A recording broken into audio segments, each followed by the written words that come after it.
Boa noite, meus irmãos. Hoje é dia 7 de outubro de 2024, segunda-feira. Estamos iniciando as atividades na Casa Espírita de Abel Sebastião de Almeida. Como sempre o fazemos, rogando a Deus, nosso Pai de infinito amor e bondade, a Jesus, nosso querido e amoroso Mestre, amigo incondicional de nossas almas, e a Maria de Nazaré, nossa Mãe Santíssima, que nos envolvam no manto de paz e de amor. Que a nossa psicosfera esteja preparada para todos os trabalhos que se desenvolverão na noite desta segunda-feira. E como sempre, meus irmãos, agradecidos pela oportunidade de aqui estarmos, aqui termos chegado, por essa pleiade de espíritos que atuam na Casa de Abel Sebastião de Almeida, que pertence a esta comissão luminosa, que tanto nos ajuda, nos protege, esta comissão espiritual zelosa por cada um de nós. Agora eu vou pedir à nossa irmã Alessandra a gentileza de fazer a leitura.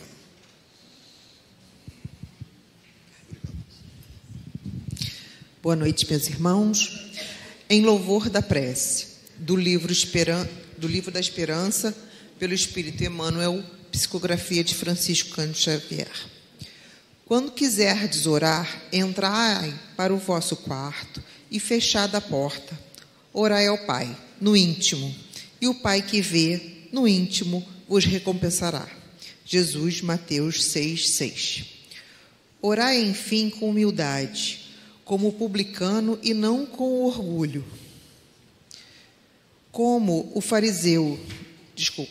Orai, enfim, com humildade, como publicano, e não com orgulho, como o fariseu. Examinai os vossos defeitos, não as vossas qualidades. E se vos comparardes aos outros, procurai o que há em vós de mal. Capítulo 27, item 4. Pediste em oração a cura de doentes amados, e a morte apagou-lhe as pupilas.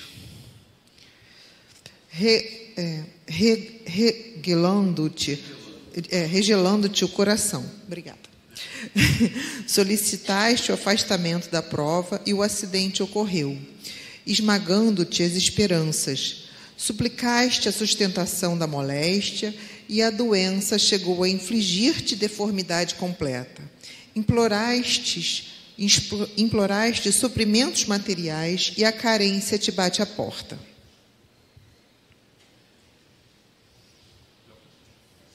Mas se não abandonardes a prece, aliada ao exercício das boas obras, granjearás paciência e serenidade, entendendo, por fim, que a desencarnação foi socorro providencial, impedindo sofrimentos insuportáveis, que o desastre se constituiu em medida de emergência para evitar calamidades maiores, que a mutilação física é a defesa da própria alma contra quedas morais de soerguimento difícil e que as dificuldades da penúria são lições da vida, a fim de que a finança demasiada não se faça veneno ou explosivo nas tuas mãos. Da mesma forma, quando suplicamos perdão das próprias faltas à eterna justiça, não bastam o pranto de compunção e a postura de reverência. Após o reconhecimento dos compromissos que não são débitos no livro do Espírito, continuamos tão aflitos e tão desditosos quanto antes. Contudo, se perseverarmos na prece, com o serviço das boas ações que nos atestam a corrigenda, a breve trecho, perceberemos que a lei nos restitui a tranquilidade e a libertação, com o ensejo de apagar as consequências de nossos erros, reintegrando-nos no respeito e na estima de todos aqueles que erigimos a condições de credores e adversários. Se guardas esse ou aquele problema de consciência, depois de haver rogado perdão à divina bondade, sob o pretexto de continuar no fogo invisível da inquietação, não te afastes da prece mesmo assim. Prossegue orando, fiel ao bem que te revele o espírito renovado. A prece forma o campo do pensamento puro e toda construção respeitável começa na ideia nobre. Realmente, sem trabalho que efetive, o mais belo plano é sempre um belo plano a perder-se.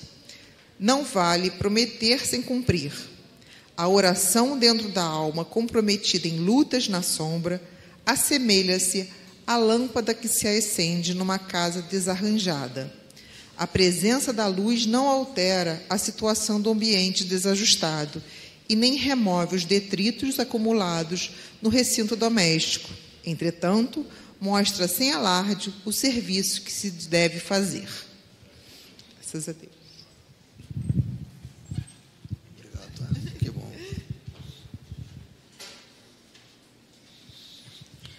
Bem, meus irmãos, depois de uma página como essa, tão importante para nossas reflexões, vamos então prestar a máxima atenção ao nosso irmão Alcir, que vai continuar o estudo do Evangelho segundo o Espiritismo, o livro básico da nossa segunda-feira, com o capítulo 27, itens 1 a 4. Que ele seja muito inspirado.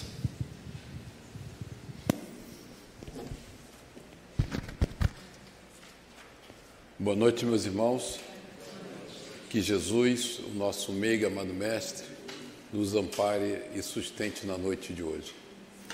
Hoje nós teríamos aqui a oportunidade de ouvir a nossa irmã Luzia, mas ela teve um problema pessoal importante e não pôde comparecer. Eu até vi agora a Marise rápida no gatilho, eu falei, isso está ficando contagioso, né? Porque quando a Luzia ligou para avisar que estava com problemas, a Nelly me olhou e falou assim, tem duas notícias. A Luzia está com problema e você vai falar segunda-feira. Rápido assim, né? Então, ganhei de presente a palestra, a objetividade, igual a Marisa. Eu acho que isso é contagioso. Acho que nós somos objetivos. Então, o tema é fascinante, né? Da prece. E capítulo 27, pedi obtereis, que é aquela magnanimidade do Pai, né? Ele nos atende em tudo que nós necessitamos, mas Kardec fez questão de discutir sobre a qualidade. Então, tem preces com qualidade e tem preces sem qualidade. É isso que nós vamos discutir e que Kardec nos apresenta com muita clareza, né? Isso vão dos itens 1 a 4. Então, quando nós fazemos uma prece, como qualquer comunicação, a prece é uma comunicação, né? É um contato que nós endereçamos a Deus para pleitear alguma coisa, para pedir, para agradecer, para pedir suporte, ajuda, quando nós estamos em desespero, em dor, sofrimento. Então, a prece tem um objetivo. Nós começamos sempre estabelecendo, como qualquer comunicação, né? Nós vamos fazer uma carta, hoje ninguém mais faz carta, né? Mas quando nós vamos fazer uma carta, tem um objetivo, a gente escreve a carta com um objetivo.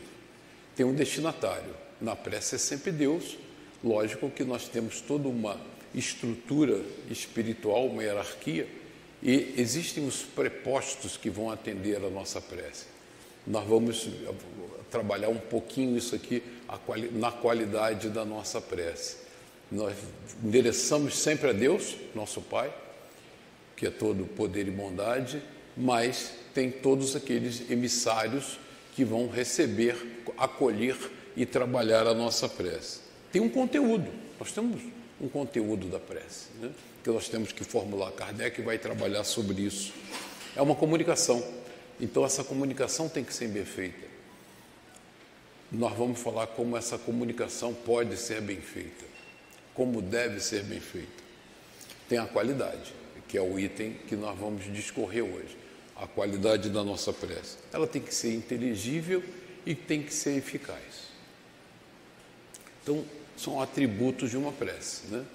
A gente tem que estar consciente que nós estamos nos comunicando com o Pai e com qual objetivo. E quanto à eficácia da prece, esse texto do Emmanuel nos remete a reflexões importantes que talvez fossem desnecessárias no meio espírita, mas é sempre bom alertar, né? Porque nós temos sempre uma diferença entre o que lemos, cremos, estudamos e o que praticamos no dia a dia. Você vê nitidamente a gente sofremos dessa dicotomia, né? Uma coisa é o que verbalizamos, uma coisa é o que fazemos. Então, os resultados da prece, né? Pegando o nosso texto da página de preparo hoje. Pediste em oração a cura de doentes amados, e a morte apagou-lhe as pupilas, regelando-te o coração. Isso é uma coisa que é muito comum, né?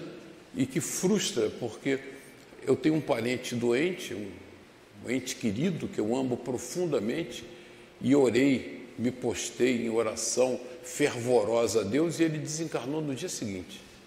Então eu me sinto desassistido. E a pergunta é, será que eu fui desassistido realmente? Solicitaste o afastamento da prova e o acidente ocorreu, esmagando-te as esperanças. Suplicaste a sustação da moléstia e a doença chegou a infligir-te deformidade completa. E Emmanuel sempre é muito claro, né? Imploraste suprimentos materiais e a carência te bate à porta. Pegando um outro pedacinho do trecho, né, que nós lemos aqui, mas se não abandonares a prece, quer dizer, se você perseverar na crença da sua comunicação com Deus, aliado ao exercício das boas obras, e aí ele faz uma outra recomendação que Kardec vai nos fazer quanto à qualidade da prece. E é sempre fundamental, né? É o aspecto doutrinário. Não basta a prece, mas ela tem que estar acompanhada da reforma íntima. Então, aqui nós temos de Emmanuel, ele dizendo, aliada, quer dizer, a prece aliada ao exercício das boas obras. E Kardec vai ser muito claro nisso, né? Não adianta você ficar pedindo, e o que você está fazendo de concreto para transformar aquela situação? Granjearás paciência e serenidade, entendendo, por fim, que a desencarnação foi socorro providencial, impedindo sofrimentos insuportáveis, que o desastre se constitui em medida de emergência para evitar as calamidades maiores. Por que essa diferença de enfoque e de análise, né, entre o que nós pedimos e que Deus nos dá? Porque nós sempre pedimos sob a ótica material, né? Se nós estamos doentes, nós queremos ficar sarados, curados rápidos. Se nós estamos na eminência do desencarne, nós queremos estender a vida material. Mas nós somos espíritos imortais. Então a nossa verdadeira pátria é a pátria espiritual. Então talvez para nós, naquela situação, o melhor seja desencarnar. Eu nunca comento coisas pessoais em palestras, mas esse fato é marcante e me lembra muito, né? Meu pai, que frequentou muito a casa aqui, quando ele tinha em torno dos 60 anos, ele teve uma cardiopatia muito grave, foi internado na UTI, em estado gravíssimo, minha mãe muito nervosa, e me chamou e falou assim, vamos orar para o seu pai ficar bom. Eu falei, não, vamos orar para que ele seja feliz. E feliz pode ser desencarnar. Talvez ele, espírito imortal na sua caminhada evolutiva, precisasse desencarnar naquele momento. Acabou não desencarnando desencarnou mais tarde, mas a gente tem que ter entendimento muito claro da justiça divina sob a ótica da imortalidade. Nós somos espíritos imortais. Essa persona que nós animamos nessa encarnação é um detalhe do processo evolutivo, né? Como já tivemos milhares de encarnações para trás e teremos algumas outras milhares para frente, até chegarmos à perfeição. Então, desencarnar pode ser a melhor solução, né? Aquilo pode ser ótimo para nós, aquilo pode ser importante para nós. Quem, cara pálida? Você vai dizer assim, esse cara ficou maluco. Para nós, espíritos imortais. porque eu sou o espírito imortal. Esse corpo que eu carrego nessa encarnação é um detalhe para poder sobreviver no planeta, mas não é a minha realidade. A minha realidade é espírito imortal, o caminho da luz. Então, Emmanuel, na sua clareza, diz o seguinte: você pede o quê? Quando você pede a Deus, você pede o melhor para você. E Deus, Pai amantíssimo, Ele só te dá o que é melhor. E o que é melhor pode ser desencarnar. E nós, na nossa ótica limitadíssima de apego à matéria, entendemos que eu pedi uma coisa e Ele me deu outra. Me sinto humilhado, ofendido, desatendido, desamparado, frustrado, porque eu orei e Deus não me atendeu. Não atendeu. Ele te deu o melhor. Ele fez para você aquilo que era muito importante. Isso tem a ver com a qualidade da prece. Então, a gente não pode deixar de fazer reflexão sobre esses textos de Emmanuel, porque eles dão a verdadeira noção do que é a nossa vida. E aí a gente aprende, inclusive, a orar melhor, porque a gente não pede para ficar bom amanhã. Nós pedimos para sermos felizes, para que a vontade do Pai se realize e nos dê oportunidades maiores como espíritos imortais. Então, quanto a comportamento, né?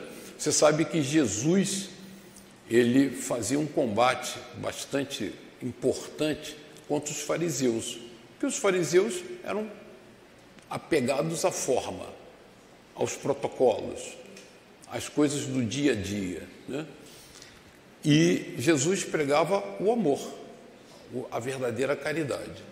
Então ele diz no item 1 do capítulo: quando orardes, não vos assemelheis aos hipócritas, que afetadamente oram de pé nas sinagogas. Ele está falando dos fariseus especificamente. E nos cantos das ruas, para serem vistos pelos homens. Digo-vos, em verdade, que eles já receberam sua recompensa. E todo momento que Jesus fala na nossa relação com Deus e que a gente busca, né, o reconhecimento público, ele sempre alerta: a recompensa você já teve, que foi o reconhecimento público, né? O óbolo da viúva é isso, né? Por que o óbolo da viúva é importante? Porque ela discretamente pega a moedinha que vai fazer muita falta na vida dela e põe discretamente depositado como doação. Então, o mérito da viúva, pobre, carente, em doar o que tem. Agora, quem doa ostensivamente já ganhou a sua recompensa. Então, vale a mesma coisa para a prece. Então, aquele que... E aí eu botei uma foto aqui do Muro das Lamentações. Quem já foi ver o Muro das Lamentações, ora-se de forma ostensiva, para provar que está orando.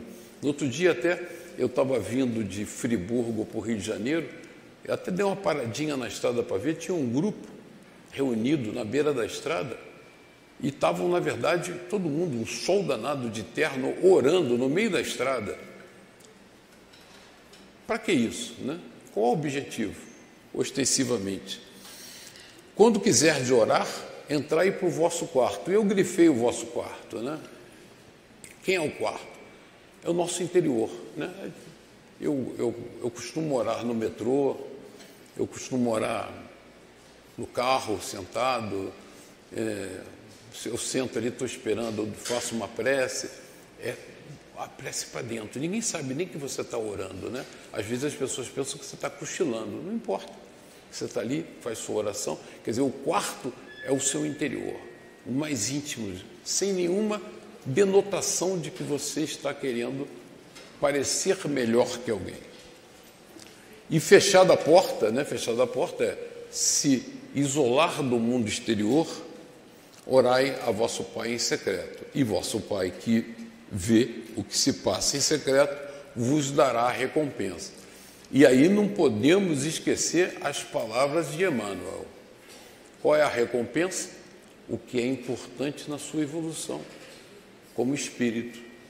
Então você está louco para não desencarnar e o melhor pode ser desencarnar. E aí vai desencarnar. E você vai achar que a sua prece não foi atendida. Ela foi atendida. Ele foi fiel a você. Ele te deu o melhor, nunca sob a ótica material. Então, Kardec traça aqui alguns padrões importantes da prece para definir a qualidade da prece, né? Não vos ponhais evidência, a gente acabou de ver aqui, nesse primeiro item do capítulo 27, né? Fazer a prece de forma discretíssima, né? Ninguém precisa saber que você está orando. Preces são curtas, rápidas e objetivas, né? Preces longas, nós vamos ver, não uses multiplicidade de palavras, né? Não é palavrório, né? Não é. A prece é uma conversa informal com Deus, né? Abrindo o seu coração com o Pai e pedindo ajuda que vai ser dada sempre. Ele não vai desamparar. Só que essa ajuda pode não ser exatamente a que você espera. Porque a ajuda que a gente espera é resolver o problema de amanhã de manhã, né? Se está faltando dinheiro no orçamento, ganhar na loteria, né? Tem a intuição do número da loteria e tal. A gente espera sempre essas soluções, né? E essas não são as soluções que Deus dá para nós. Sinceridade dos seus pensamentos, quer dizer, você tem que estar focado no conteúdo da sua prece. Antes de orar, e nós vamos explorar muito esse tema, perdoai. E é o que Emmanuel nos recomenda, né? Tem que obrar, tem que fazer por onde. Então, o processo de comunicação com Deus implica em você se propor a se reformar. A doutrina, o tempo todo, vai trabalhar conosco em dois aspectos da nossa vida que são fundamentais, que é a caridade, né? Essa benevolência com o próximo, de você ter empatia e sentir a dor alheia e se propor a ajudá-lo, e a reforma íntima. O que muda na nossa vida, no dia a dia? A nossa vida não muda amanhã de manhã, porque nós viemos aqui, tomamos água fluídica, assistimos a palestra e tomamos paz. A nossa vida muda se nós mudarmos. E essa mudança que Deus espera de nós nessa encarnação, que é uma benesse, né? Perdão 70 vezes 7, nós erramos, e Deus nos perdoa e nos dá uma nova encarnação. O que se espera nessa encarnação é estratégia homeopática. Se amanhã de manhã você for um pouquinho melhor do que entrou na casa espírita hoje, você já conquistou um grande passo na frente. Mas eu melhorei só um pouquinho, deixei de ser um pouco menos, fiquei um pouco menos egoísta. Maravilhoso, parabéns. Você fez uma conquista importante, porque a gente fica tentando fazer aquelas grandes transformações. Essas são para Paulo, né? Para Estevão, para esses grandes apóstolos que tinham essa capacidade de transformações brutais. Nós não temos. Então, o que nós podemos fazer? Transformações homeopáticas. Um pouquinho de cada vez. Amanhã, vocês acordam refletindo e são um pouco melhores que hoje. Orai com humildade. A humildade em tudo é fundamental na nossa vida. Kardec vai enfatizar na qualidade da prece a humildade.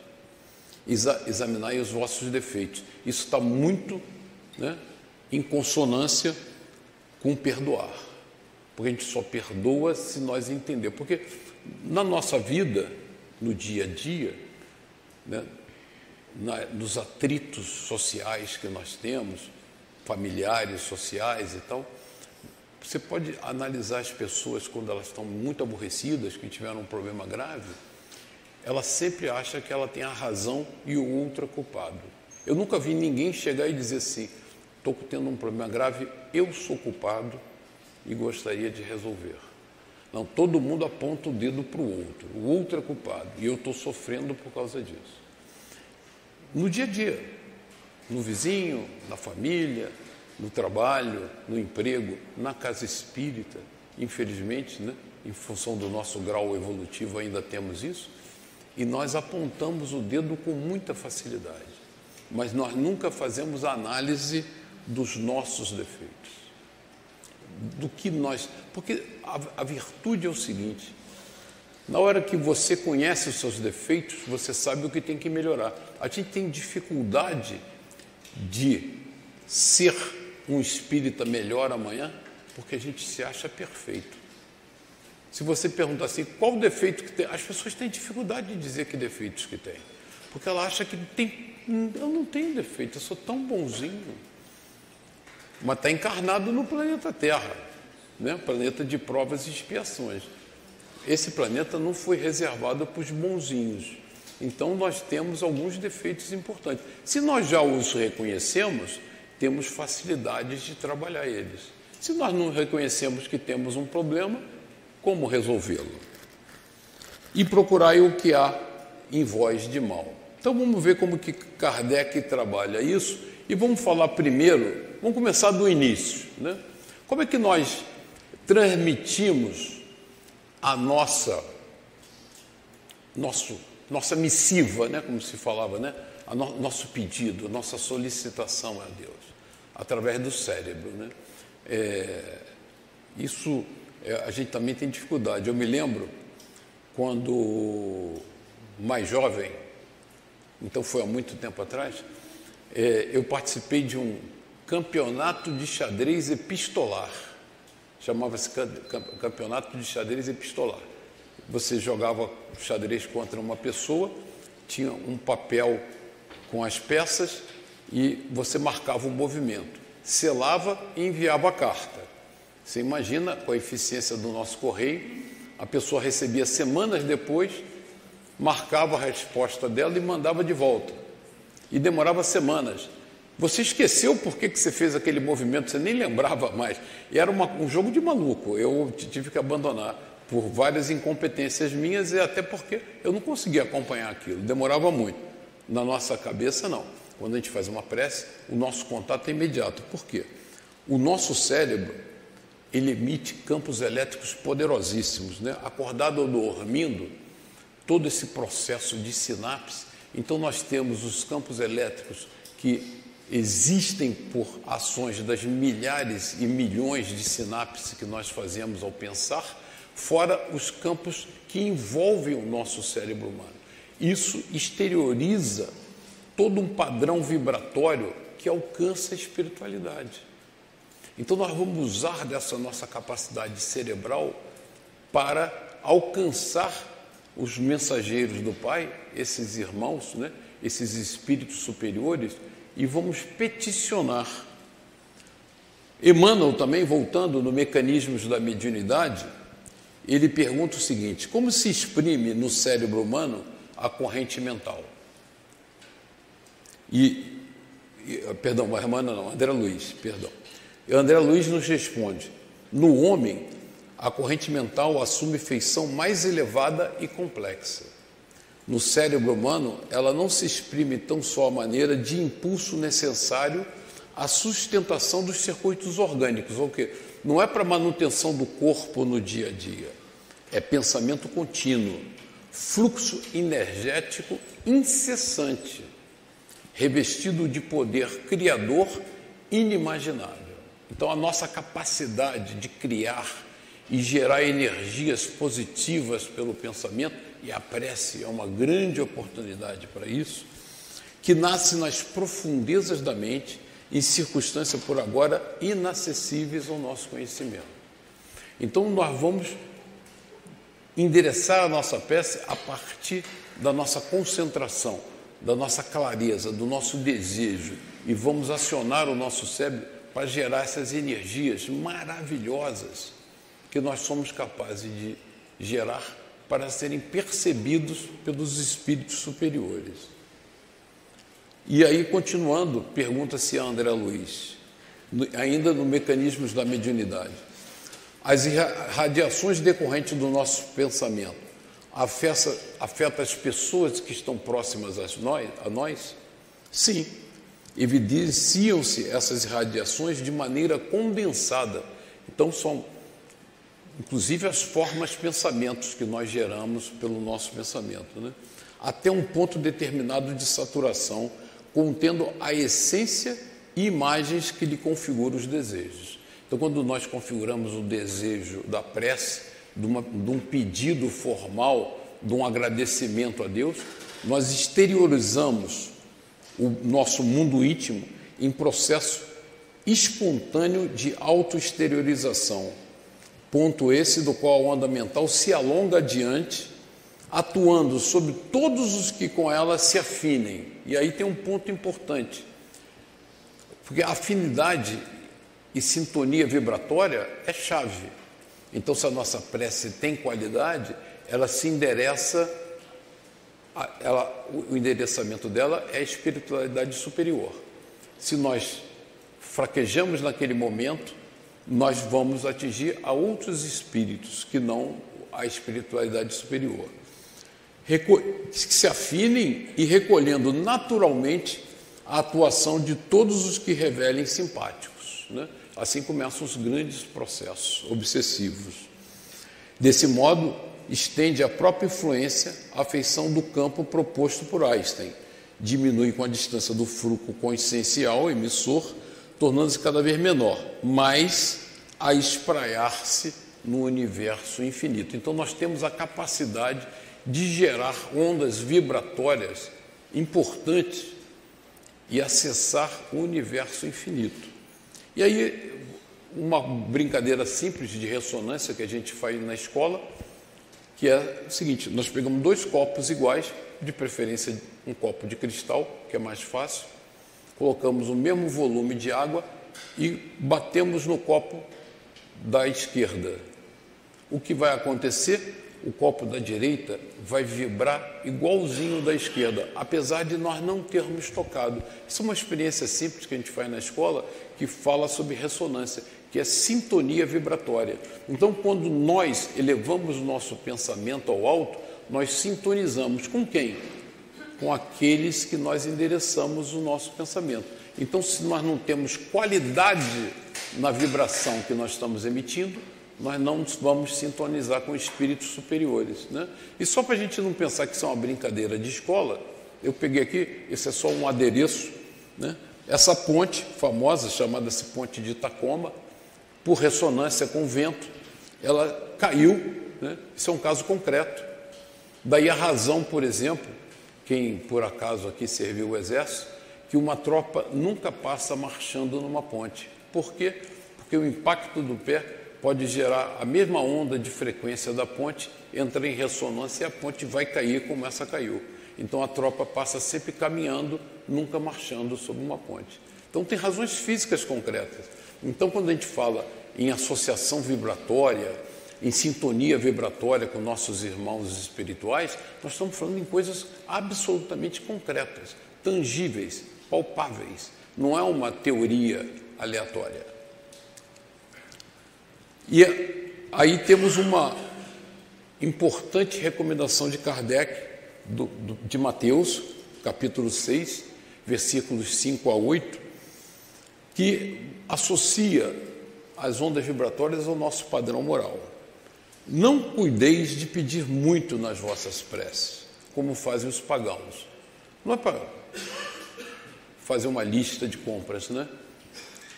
Os quais imaginam que pela multiplicidade das palavras é que serão atendidos. Não vos torneis semelhantes a eles, porque vosso Pai sabe do que é e que tendes necessidade antes que lhe o peçais. Então, nós temos que ter essa clareza, né? Pedir aquilo que precisamos. O que devemos pedir sempre? Agradecer, né? Agradecer a Deus essa oportunidade infinita que, como nós vimos a partir de Emmanuel, tudo que acontece conosco tem um objetivo claro no nosso processo de aprendizagem.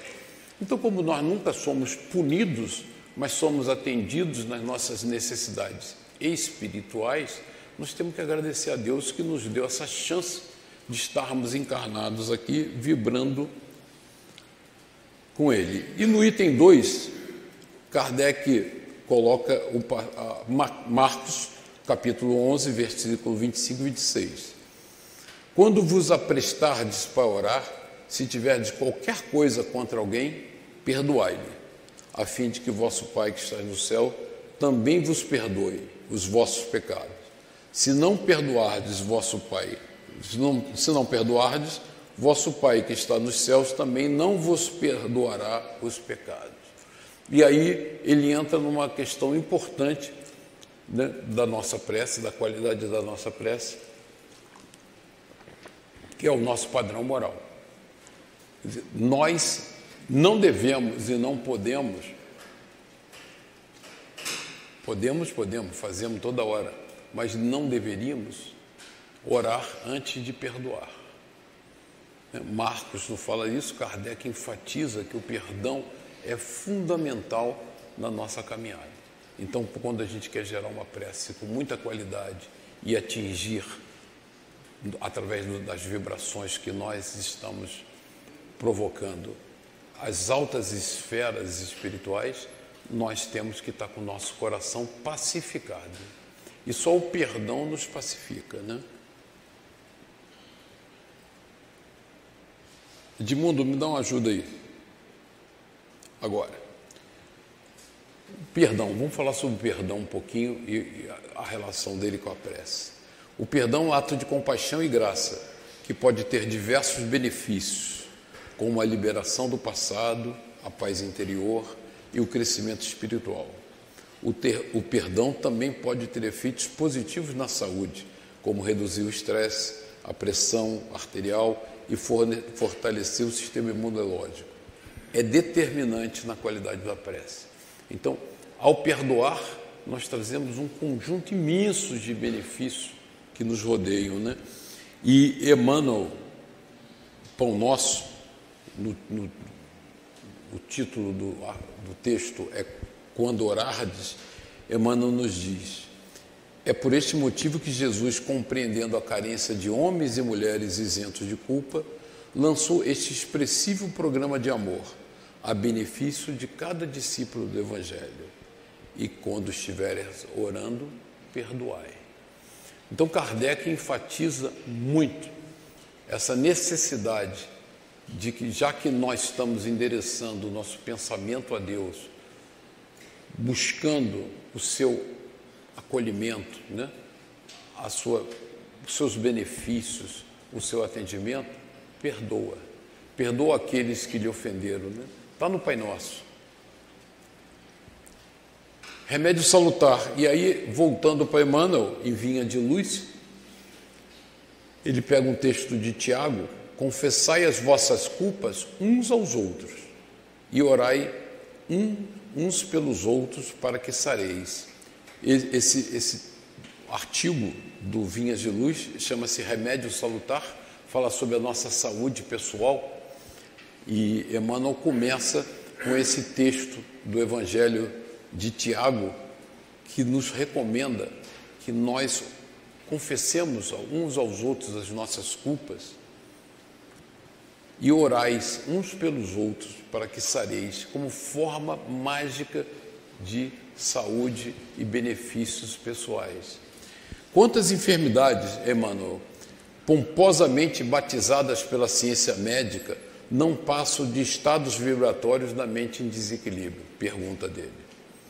Qualquer desarmonia interior atacará naturalmente o organismo em sua zona vulnerável. Um experimentar-lhe-á os efeitos no fígado, outro nos rins e ainda outro no próprio sangue. Em tese, todas as manifestações mórbidas, quer dizer, as nossas doenças, se reduzem a desequilíbrio. Desequilíbrio esse cuja causa repousa no mundo mental. E esse texto do Emmanuel, Vinha de Luz, eu recomendo a todos, porque ele fala sobre saúde, né? Remédio salutar, e nos alerta, né? Que ele dá um número quase absoluto das nossas doenças. Não são patologias humanas simples da matéria, são patologias mentais. E ele recomenda o perdão como um remédio benéfico para nós nos libertarmos dessa patologia. E orai, orai muito, orai pelo próximo, orai pelos necessitados. E aí, falando sobre a humildade no ato da prece, 2 homens subiram ao templo para orar. Um era fariseu e o outro publicano.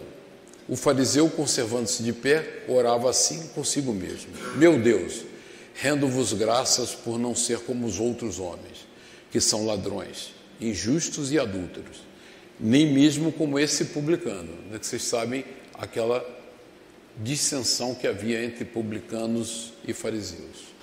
Jejuo 2 vezes na semana, dou o dízimo de tudo que possuo. O publicano, ao contrário, conservando-se afastado, não ousava sequer erguer os olhos ao céu, mas batia no peito dizendo: meu Deus, tem de piedade de mim, que sou um pecador. E o que Kardec nos alerta?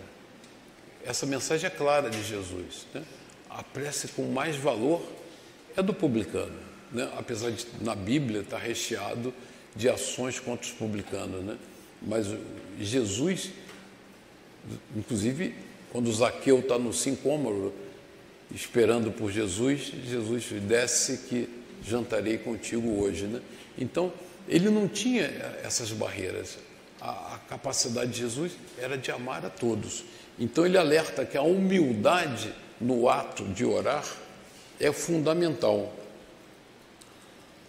E tem uma passagem de Lucas no Evangelho, porque o Evangelho é rico, não só em ensinamentos morais, como práticas do dia a dia, né? O que é lindo é que Jesus, inclusive, nos ensinava coisas que deviam ser coisas corriqueiras da nossa vida social, né? Então, Lucas conta isso no capítulo 14, observando Jesus como os convidados escolhiam os primeiros lugares numa festa, né, num casamento. Então, as pessoas chegavam e todos queriam sentar nas primeiras e nas melhores cadeiras. E aí Jesus faz a seguinte reflexão: quando fores convidado por alguém para um casamento, não te reclines no primeiro lugar, para que não aconteça que alguém mais digno do que tu tenha sido convidado, e quem convidou a ti e a ele venha te dizer: dá o lugar a este. Então irás envergonhado ocupar o último lugar. Mas quando fores convidados, vai ocupar o último lugar, para que quando vier o que te convidou te diga: amigo, assenta-te mais para cima. Então será isto uma glória para ti, diante de todos os que se reclinam contigo. Isso é ensinamento do dia a dia, né? Essa humildade, tem até uma brincadeira, um dito popular, né? Novato não entra no ônibus, não senta na janela, né? Senta lá no pior banco, lá quietinho e tal, e porventura um dia ele vai poder sentar na janela. O que Jesus ensina é isso, né? É ensinamento do dia a dia. Você sendo humilde, né? Sentou no lugar mais humilde, poderá ser distinguido com a honra de ser convidado para sentar no lugar mais importante. Mas se você se arvora em sentar logo no melhor lugar, você pode ser convidado a se retirar, o que é lamentável, né? Então Jesus nos dá esse ensinamento de vida, isso é ensinamento de vida. E ele aproveita para dizer: pois todo aquele que se exalta, e aí falando do comportamento moral, será humilhado, e quem se humilha será exaltado, né? O mais importante é aquele que trabalha para todos, aquele que se dá a todos, que está sempre disponível a apanhar o próximo, é aquele que será acolhido no reino dos céus. Não é aquele que se acha o melhorzão, né? Então, na nossa vida material, nós somos levados pelo ledo engano de que somos importantes, que temos títulos, que temos honrarias, que temos poder econômico, poder pessoal. E isso não são valores para a vida espiritual, não são os valores que nos vão distinguir quando desencarnados. O que a gente tem que estar com o olho sempre é que nós vamos desencarnar. Apesar de alguns de nós não ter essa certeza, achar que vai viver quase para sempre, né? Não gosta nem de pensar nesse assunto, mas vai desencarnar. E quando você desencarnar, você chega lá em cima, né? O retorno à pátria espiritual, você vai ser distinguido pela sua humildade, pelos valores morais que você cultivou, e não pelo que você acumulou no planeta, né? A gente luta para acumular tudo, né? Tem gente que luta para acumular qualquer coisa, mas não leva o que nós levamos. Então Jesus faz questão de nos amarrar com a humildade. A prece é uma invocação mediante a qual o homem entra pelo pensamento em comunicação com o ser a quem se dirige. pode ter por objeto um pedido, um agradecimento ou uma glorificação. Podemos orar por nós mesmos ou por outrem, pelos vivos, pelos mortos. Isso é Kardec, né? E aí eu representei aquelas ondas vibratórias que nós geramos sintonia. Então, quanto maior a qualidade vibratória da nossa prece, né, esse campo magnético imenso que nós emitimos, nós vamos sintonizar com espíritos superiores ou espíritos que estão gravitando em torno do planeta, sofrendo dos mesmos problemas que nós estamos sofrendo, né? Deixa eu ver que horas são. Ainda dá mais um pouquinho para terminar. Dá para terminar. E sobre examinar nossos defeitos, eu achei muito importante pegar do Livro dos Espíritos, pergunta 919, uma recomendação de Santo Agostinho. Eu não peguei ela toda, não, mas Santo Agostinho dá uma receita de vida que nos vai dar alegria, satisfação, harmonia, felicidade. Santo Agostinho nos diz: fazei o que eu fazia quando vivi na terra. Ao fim do dia, interrogava a minha consciência, passava revista ao que fizera e perguntava a mim mesmo se não faltara algum dever, se ninguém tivera motivo para de mim se queixar. Foi assim que cheguei a me conhecer e a ver o que em mim precisava de reforma, que é a reforma que Kardec pede que nós façamos para a prece. Aquele que todas as noites evocasse todas as ações que praticara durante o dia e inquirisse de si mesmo o bem ou o mal que houvera feito, rogando a Deus e ao seu anjo da guarda que o esclarecessem, grande força adquiriria para se aperfeiçoar, porque crede, Deus o assistiria. E aí, um outro pedacinho dessa mesma mensagem que é longa, pergunta 919, Livro dos Espíritos: examinai o que pudeste ter obrado contra Deus, depois contra vosso próximo e finalmente contra vós mesmos. As respostas vos darão ou o descanso para a vossa consciência ou a indicação de um mal que precise ser curado. Então tem até a fórmula, né, de como eu vou identificar o meu problema, o meu mau comportamento, o meu defeito grave, para que eu trabalhe isso no meu aprimoramento do dia a dia. Então, Santo Agostinho nos dá essa fórmula, né?